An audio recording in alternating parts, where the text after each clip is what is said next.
بسم الله الرحمن الرحيم. الحمد لله نحمده ونستعينه ونستغفره ونؤمن به ونتوكل عليه ونعوذ بالله من شرور أنفسنا ومن سيئات أعمالنا. من يهده الله فلا مضل له ومن يضلله فلا هادي له ونشهد أن لا إله إلا الله وحده لا شريك له ونشهد أن سيدنا ومولانا محمدا عبده ورسوله صلى الله تعالى عليه وعلى آله وأصحابه وأتباعه وأزواجه وذرياته وأهل بيته والناس أجمعين. أما بعد فأعوذ بالله من الشيطان الرجيم. بسم الله الرحمن الرحيم. يا أيها الناس أنتم الفقراء إلى الله والله هو الغني الحميد. صدق الله مولانا العظيم وصدق رسوله النبي الكريم ونحن على ذلك لمن الشاهدين والشاكرين والحمد لله رب العالمين. محترم سامعین، قرآن کریم کی ایک آیت میں نے اس وقت آپ کے سامنے پڑھی جس میں اللہ تعالیٰ انسانوں کو مخاطب کرتے ہوئے فرماتے ہیں، اے انسانوں تم فقیر ہو، تم محتاج ہو.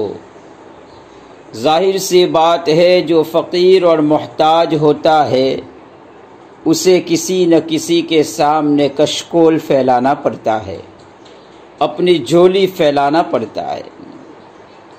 میرے بھائیوں، ہم انسانوں میں سے ہر انسان اللہ کی ذات عالی کا محتاج ہے. انسان کو قدم قدم پر اللہ تعالیٰ کی مدد کی ضرورت پڑتی ہے. اس کی نصرت اور اس کی تائید کے بغیر انسان نہ دنیا میں کامیابی حاصل کر سکتا ہے اور نہ آخرت میں وہ کامیاب ہو سکتا ہے. اس کی ضروریات کا کوئی بھی شعبہ ہو لیکن اسے بہرحال اپنے پالنہار مولائے حقیقی اللہ رب العزت کی جگہ جگہ ضرورت پڑتی ہے. دنیا کا ایک نظریہ یہ ہے مال و دولت کا حاصل ہو جانا یا کسی بڑے منصب کو پا لینا اسے لوگ کامیابی سے تعبیر کرتے ہیں، لیکن اس سے کامیابی نہیں ملتی ہے.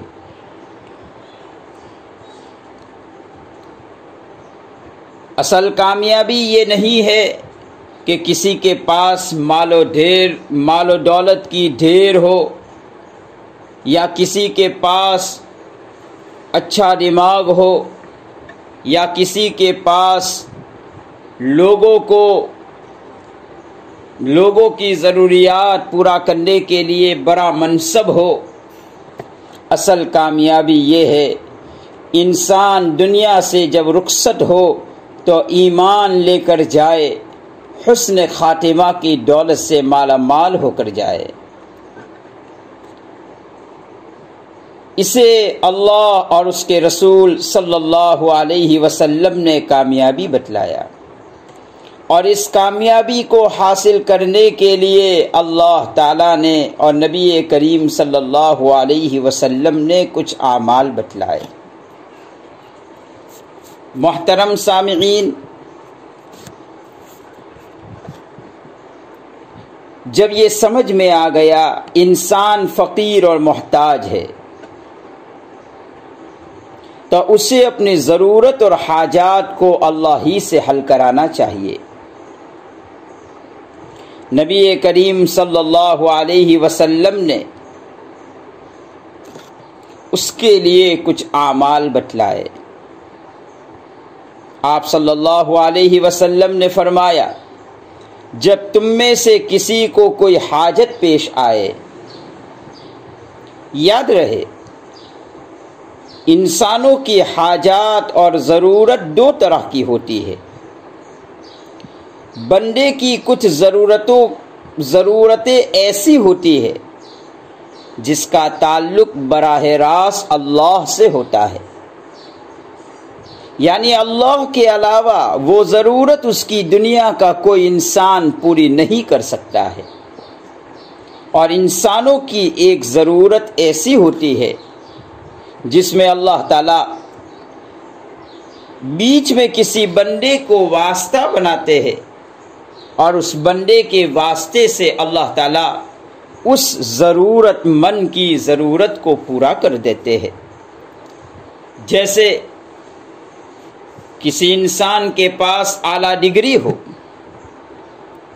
کسی انسان کے پاس اعلیٰ منصب ہو، اس کے قلم چلا دینے سے کبھی کام ہو جاتا ہے، یا زبان کے دو بول سے کبھی کسی انسان اور ضرورت مند کا کام ہو جاتا ہے۔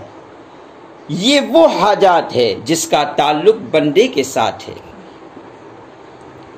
اور انسان کی کچھ حاجات وہ ہے جس میں براہ راست اللہ ہی پوری کر سکتا ہے، اللہ کے علاوہ کوئی نہیں پوری کر سکتا۔ مثلاً ایک آدمی بیمار ہو گیا، اب اسے شفا کی ضرورت ہے، تو شفا اللہ کے علاوہ کوئی نہیں دے سکتا۔ کسی آدمی کو کوئی غم ہو گیا، اس غم سے نجات اللہ کے علاوہ کوئی نہیں دے سکتا۔ یہ وہ حاجات ہے جس کا تعلق براہ راست اللہ سے ہے۔ اللہ کے نبی علیہ السلام نے دونوں طرح کی ضرورتوں میں، چاہے وہ ضرورتوں کا تعلق اللہ سے براہ راست ہو، چاہے ان ضرورتوں کا تعلق کسی بندے کے ذریعے سے اس کی تکمیل ہوتی ہو، اللہ کے نبی علیہ السلام نے ایک مشہور عمل بتلایا اس ضرورت کو پورا کرنے کے لیے، جس کو ہم صلاۃ الحاجت کہتے ہیں۔ میرے بھائیو، میں اپنی ذات کو مخاطب کروں، آپ اپنی ذات کو مخاطب کرو۔ ہم لوگ ہر ایک ہم میں سے حاجات اور ضروریات ہر ایک کے ساتھ لگی ہوئی ہے، لیکن اس ضرورتوں کو پورا کرنے کے لیے ہم نہ جانے کون کون سے طریقے اختیار کر لیتے ہیں۔ بعض مواقع پر ایسا بھی ہوتا ہے کہ انسان شریعت کو چھوڑ کر کوئی اور راستہ بھی اختیار کر لیتا ہے، بلکہ میں آگے چل کر اگر ایک بات کہوں تو بے جان نہ ہوگی۔ انسان اپنی ضرورتوں کو پورا کرنے کے لیے کبھی عقیدے کے خلاف بھی کوئی تدبیر اگر ہوتی ہے تو وہ کر لیتا ہے، لیکن میری اور آپ کی زندگی پوری ہو جاتی ہے۔ ہمیں نبی کریم صلی اللہ علیہ وسلم نے جو طریقہ بتلایا صلاۃ الحاجت کی شکل میں، وہ ہم سے نہیں ہو پاتا ہے، الا ماشاء اللہ۔ بہت سے اللہ کے نیک بندے ایسے بھی ہوتے ہیں جو اپنی ضروریات کو اللہ ہی سے حل کرتے ہیں، صلاۃ الحاجت سے حل کرتے ہیں، بلکہ کچھ اللہ کے نیک بندے ایسے بھی ہوتے ہیں جو روزانہ اس نماز کا معمول بناتے ہیں اور اس نماز کا اہتمام کرتے ہیں، اپنی چھوٹی بڑی ضرورتیں اللہ سے پوری کرتے ہیں۔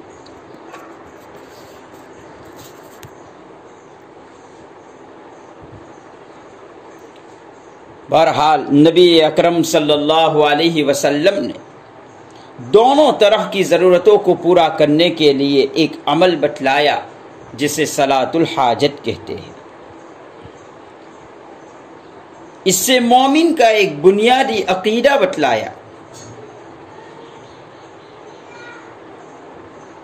اور بنیادی عقیدہ یہ ہے کہ مسلمان کی کوئی بھی حاجت ہو، چاہے اس کا تعلق اللہ سے ہو یا اس کا تعلق بندے سے ہو، تو اسے اللہ ہی سے مدد حاصل کرنا چاہیے۔ یہیں سے ایک کافر اور مومن کی زندگی میں فرق ہو جاتا ہے۔ کافر جب اسے کوئی ضرورت پیش آتی ہے تو وہ اس اسباب اختیار کرتا ہے، وہ بندوں سے مدد لیتا ہے، وہ کسی سے سفارش کرواتا ہے، اس کی ساری محنت کا میدان اسباب ہوتے ہیں، اور اس کے لیے وہ جان لگا کر محنت کرتا ہے۔ مثلا ایک کافر بیمار ہو گیا تو سب سے پہلے اس کا دھیان دوا پر چلا جاتا ہے، اس کا دھیان ماہر طبیب اور ڈاکٹر پر چلا جاتا ہے، اس کا دھیان اچھی خاصی ہاسپٹل پر چلا جاتا ہے، اور وہ اسی پر بھروسہ کر بیٹھتا ہے، حالانکہ یہ اسباب ہے۔ مسبب الاسباب کی مدد کے بغیر اسباب میں جان پیدا نہیں ہو سکتی۔ اس کے مقابلے میں مسلمان کا یہ عقیدہ بتلایا، حالات اور حاجات کے موقع پر مسلمان اسباب تو اختیار کرے، لیکن اس کا اعتماد، بھروسہ اسباب پر نہ ہو، اس پر وہ تکیہ نہ لگائے، بلکہ اس کا تکیہ اور اعتماد اللہ کی ذات عالی پر ہو۔ مسلمان کی شان یہ ہے، وہ اس موقع پر یہ سمجھے کہ یہ اسباب سے کچھ نہیں ہوتا، جو کچھ ہوگا اللہ پاک سے ہوگا۔ اگر یہ عقیدہ مضبوط ہے تو سمجھو کہ ہماری مسلمانی بھی مضبوط ہے۔ انسان میں خاص طور پر مسلمان کو یہی سوچنا چاہیے، اللہ کی مشیت اور اللہ کے ارادے کے بغیر اسباب دھرے کے دھرے رہ جائیں گے۔ ہاں، جب اللہ کا منشا ہو تو ہی انسان کا کام بنتا ہے۔ یہاں ایک بات کی وضاحت کرتا چلو، دیکھو مذہب اسلام نے اسباب کی نفی نہیں کی کہ سب کچھ اللہ ہی پر بھروسہ کرو اور اسباب اختیار نہ کرو۔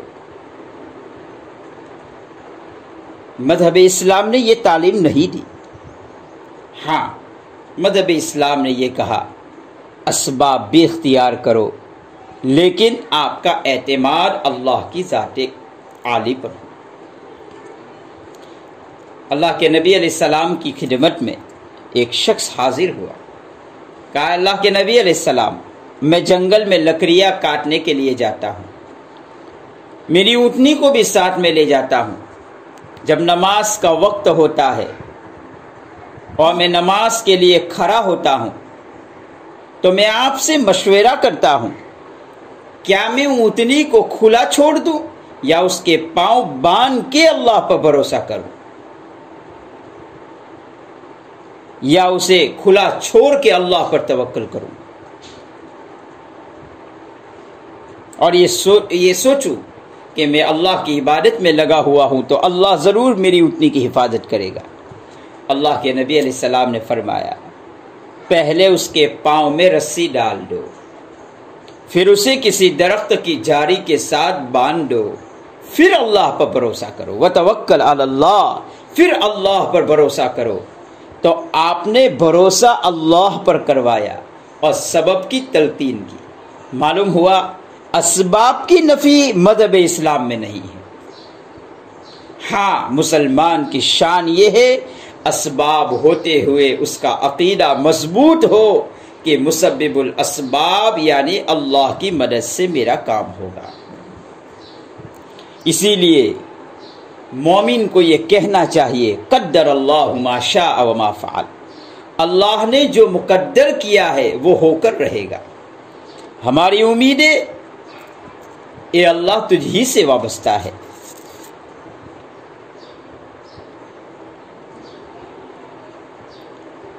سارے اسباب اختیار کرنے کے باوجود اللہ پر بھروسہ رکھے، خدا نخواستہ اگر وہ کام مسلمان کا نہیں ہوا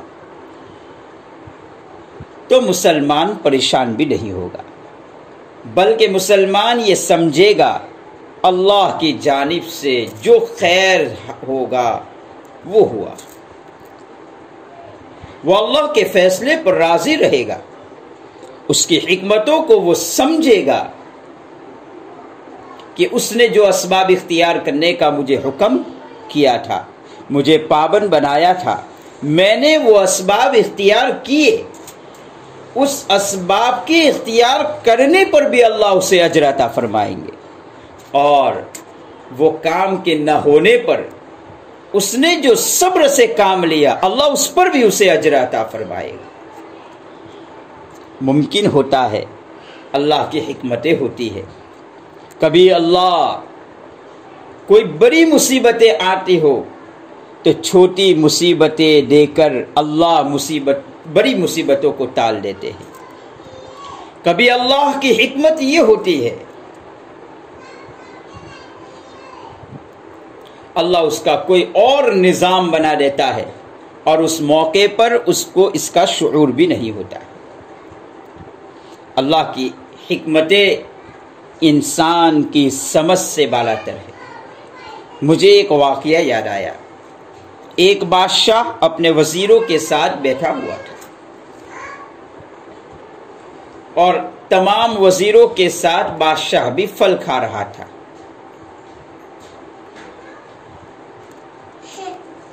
اس علاقے کے دستور کے مطابق ہر ایک کے ہاتھ میں پھل دے دیا جاتا تھا اور ہر ایک کے ہاتھ میں چھری بھی دے دی جاتی تھی۔ بادشاہ سلامت سیب کاٹ رہے تھے اور چھری بہت تیز تھی، جس کی وجہ سے بادشاہ کی انگلی کٹ گئی۔ جو اس کا خاص وزیر تھا، اس کی زبان سے بے ساختہ ایک جملہ نکلا، چلیے اس میں اللہ کی کوئی حکمت ہوگی۔ اس پر بادشاہ غصے ہو گیا، بجائے ہمدردی کا کوئی جملہ کہتا، اسے اس میں اللہ کی حکمت نظر آئی۔ اس نے غصے میں آ کر دوسرے کو ایک خاص وزیر بنا دیا اور اس کو بڑی وزارت سے سبکدوش کر دیا۔ کچھ دنوں کے بعد بادشاہ وزراء کے ساتھ جنگل کی طرف سیر و تفریح کے لیے نکلے اور شیر کا شکار کرنا چاہتے تھے۔ سب لوگ تولیوں کی شکل میں شکار کو تلاش کر رہے تھے اور جنگل کو چھان رہے تھے۔ اسی میں بادشاہ اور بڑا وزیر دوسرے ساتھیوں سے بچھڑ گئے۔ ایک شیر درخت کے سائے میں سو رہا تھا، اس نے ان پر اچانک چھلانگ لگائی، دونوں بے ہوش ہو گئے۔ شیر نے کھانے سے پہلے اپنے معمول کے مطابق ان کے بدن کو سونگھا۔ بادشاہ کے زخمی ہاتھ سے خون کی بو آ رہی تھی، اس لیے اسے چھوڑ دیا اور بڑے وزیر کو وہ ہڑپ کر گیا۔ دوسرے ساتھی تلاش کرتے ہوئے جب وہاں پر پہنچے تو بادشاہ بے ہوش پڑا ہوا تھا اور بڑے وزیر کا جسم بھی وہاں دھرا ہوا پڑا ہوا تھا۔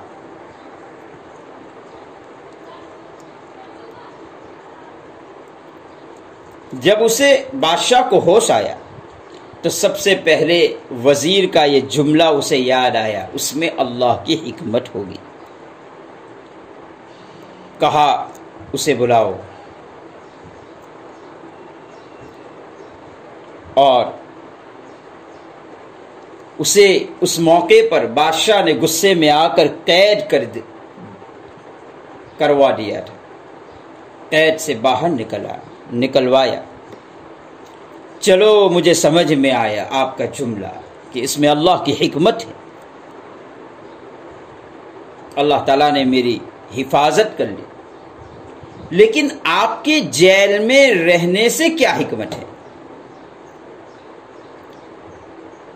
وزیر بڑا چالاک تھا، وہ کہنے لگا اگر میں جیل میں نہ ہوتا تو آج سیر و تفریح کے موقع پر آپ کے ساتھ ہوتا، میں تو شیر کا لقمہ بن جاتا اور اس کی خوراک بن جاتا اور آپ بچ جاتے، اس لیے میرے لیے قید بہتر ہے۔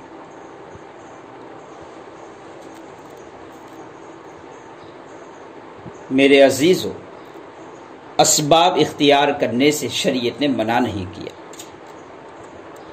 لیکن کبھی ایسا ہوتا ہے کہ اسباب اختیار کرنے کے باوجود کام نہیں ہوتا ہے، اور کبھی ایسا بھی ہوتا ہے بغیر اسباب اختیار کیے ہوئے بھی کام ہو جاتا ہے۔ دونوں جگہ پر انسان غلطی کر بیٹھتا ہے۔ جب اسباب اختیار کرنے کے باوجود کام نہیں ہوتا تو وہ یہ کہہ دیتا ہے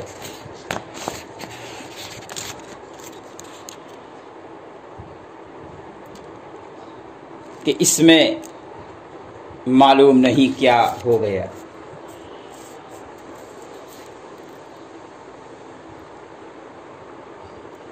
آدمی اس موقع پر بول پڑتا ہے اتفاقاً ہو گیا۔ نبی اکرم صلی اللہ علیہ وسلم نے اس شرک کی جڑ ہی کاٹ دی۔ کوئی چیز کائنات میں اتفاقی نہیں۔ ہم لوگ عام طور پر بول دیتے ہیں فلاں کام اتفاقاً ہو گیا، اتفاقاً کچھ نہیں ہوتا، اللہ پاک کی مشیت سے ہوتا ہے، اللہ کے چاہنے سے ہوتا ہے۔ اللہ کے یہاں یہ بات طے شدہ تھی، اللہ کے یہاں یہ بات لکھی ہوئی تھی، اس لیے ہوا۔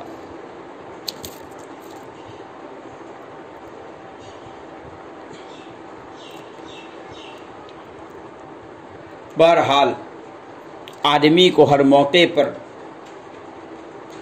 چاہے ضروریات براہ راست اللہ سے حل ہوتی ہو یا اس کی ضروریات کا تعلق کسی بندے کے ساتھ ہو، انسان کو ہر موقع پر اللہ ہی کی طرف دھیان لگانا چاہیے، اور صلاۃ الحاجت جو ایک طریقہ ہے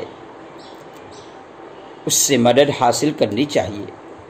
نبی اکرم صلی اللہ علیہ وسلم نے تعلیم دی جب بھی کوئی ضرورت پیش آئے تو سب سے پہلے فلیتوضا، اچھی طرح وضو کرے، ولیحسن الوضوء، اور اچھا وضو کرے۔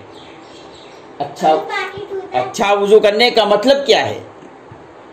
مسواک کا اہتمام کرے، سنت کے مطابق وضو کرے، 3 مرتبہ جو سنت طریقہ ہے اس طرح سے وضو کرے،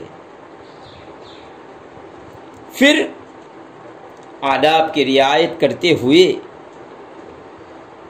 ثم یصلی رکعتین، پھر 2 رکعت نماز حاجت پڑھے۔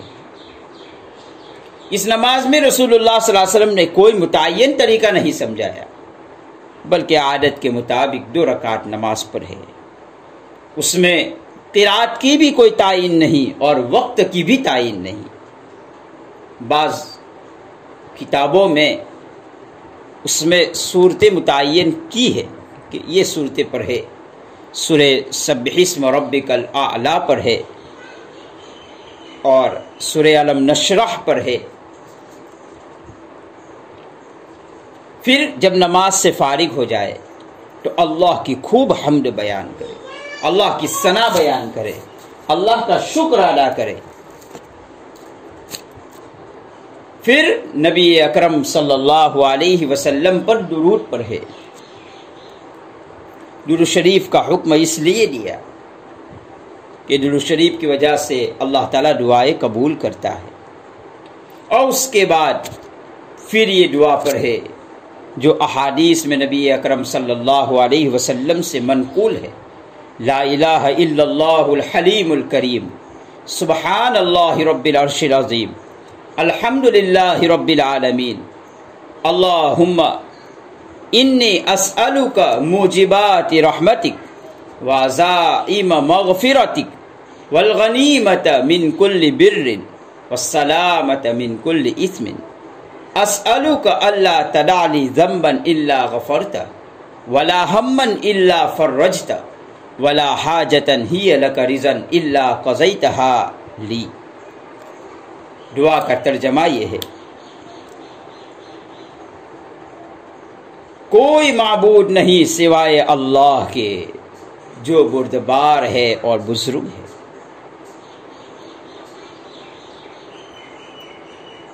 اللہ میں تیری پاکیزگی بیان کرتا ہوں، تو عرش کا مالک ہے۔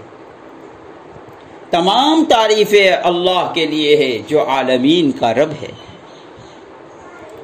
اللہم انی اسألک موجبات رحمتک، اے اللہ میں تجھ سے تیری رحمت کے سبب وعزائم مغفرتک، بخشش کے اسباب کو طلب کرتا ہوں، والغنیمت من کل بر، اور میں نیکی کی آسانی کو طلب کرتا ہوں،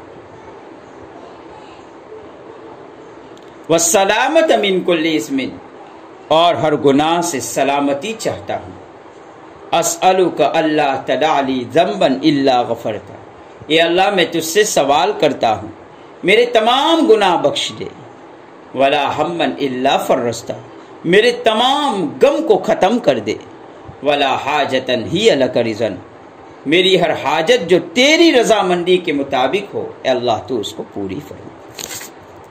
پھر اپنی جو بھی حاجت ہے اس کے متعلق آدمی سوال کرے، اللہ تعالیٰ اسے ضرور پورا کر دیتے ہیں۔